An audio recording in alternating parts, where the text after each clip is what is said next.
Every day, all around the world, thousands of people sit in the doctor's office and they hear the same devastating phrase, that there's no cure. But what does no cure actually mean? Does it mean that there's truly nothing left to try? Or does it mean that medicine just doesn't have the answers yet? That's the question that I want to explore in this video. Because behind those words, no cure, there are countless stories all around the globe of people who are defying the odds. People who were told that they had no hope, and they proved everybody wrong. And I know exactly how those words feel, because I've lived them.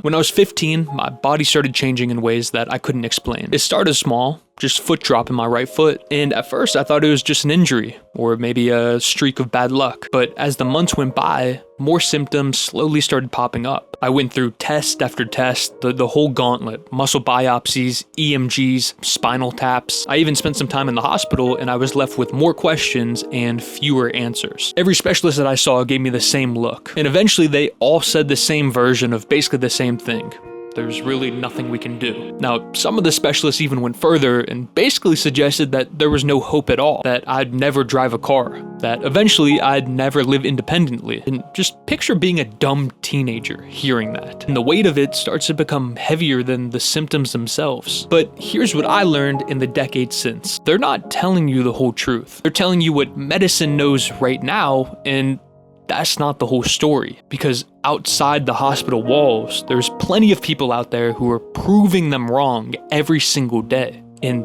that's what I want to explore in this video. Look, when doctors say that there's not much they can do, I don't think they're deliberately trying to destroy us. They're doing exactly what they're trained to do. In medical school, hope isn't taught as a subject. What they're taught is evidence. Stone cold facts, something that can be proved in a clinical trial and get the stamp of approval. If it doesn't get that, it might as well just not even exist in their world. And then there's also the legal reality of it all, which is very real. If a doctor mentions an unapproved treatment, even one that literally might help and save your life, well, they risk losing everything they've worked their entire lives to get. So, I mean, naturally, they stick to the safest possible alternative, something that is backed by proven science. But here's the problem: when you're struggling and you're desperate, you don't want the safest possible option. That's the last thing you want. You want somebody who's willing to fight with you, who's willing to explore alternative options that might actually help you, even if there isn't an FDA study approved. And if you can't, because of the current system that's in place, which is a little sketchy, I think, saying it generously, well, all you're left with is a verdict playing in your head that's stuck on repeat day after day, and eventually it just becomes more than words. It becomes your reality. But the real question is, why do we treat these words like they're the ultimate truth? When we start to internalize and believe that there really is nothing that can be done, well, that reshapes everything. Some people stop trying new therapies. They start skipping physical therapy. They quit searching for answers altogether. I mean, why even waste your time and bother when the experts have told you that there's really not much that you can do? I get it.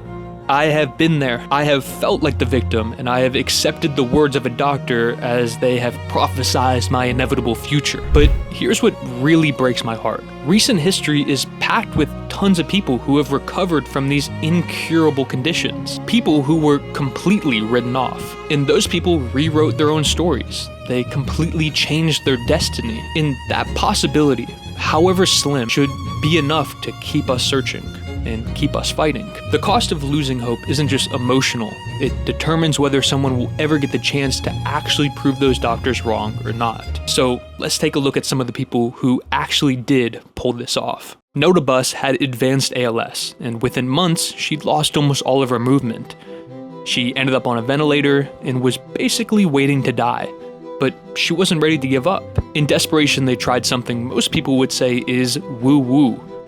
And they hired an energy healer named Dean Kraft. I know how that sounds, trust me. But over the next 2 years, something impossible happened.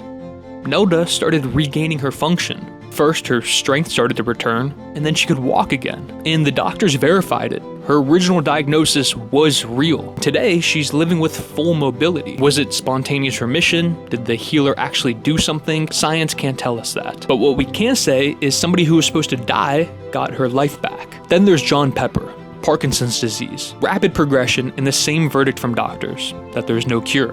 But John wasn't willing to accept that. He created his own program, spending months reprogramming his brain to walk normally again. Within a year, John looked completely normal. Decades later, he was riding bikes, climbing stairs, and living pretty much a normal life. His story is another example that shows something that science can't fully explain. Now, I get it. These stories are hard to explain. I can't really blame you if you think energy healing is way too far out there, or that somebody can reverse their symptoms just from the power of their mind. But here's what these two stories share in common. At the very least, they shatter the script of hopelessness. They prove that the impossible is sometimes just not understood yet. And these outliers don't mean that we've found universal cures, but they at least prove that possibility exists. Now, let's look at what these stories have in common. First, relentless persistence. Every single recovery story involves somebody who refused to accept no as an answer. They kept searching, kept trying, even when doctors told them that they're wasting their time. Second,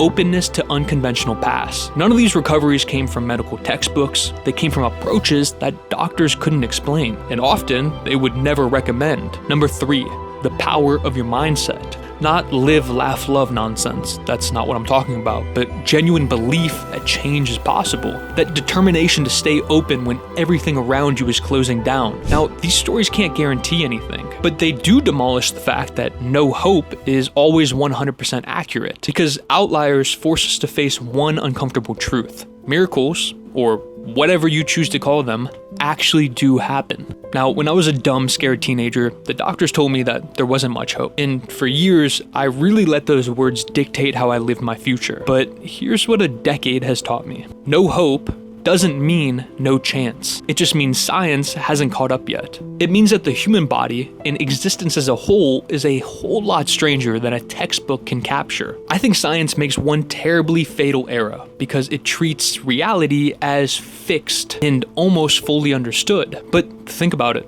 We're walking, talking, conscious apes on a rock that's hurling through infinity. Our very existence of existing is a miracle in of itself that science can't explain. Why would we assume that the limits of healing are any less miraculous? If you're hearing that there's no cure, I just want you to know something. Those words are not a death sentence. It is just today's incomplete understanding. Please keep the door cracked for the unexpected, for the strange, for the weird, for the woo-woo, because our lives are already impossible. So why not leave room for one more impossibility? If you've made it this far, I'd love to hear your story in the comments. What helped keep you going when you were told that there's nowhere else to go? Your words and your story might be exactly what somebody else needs to read today.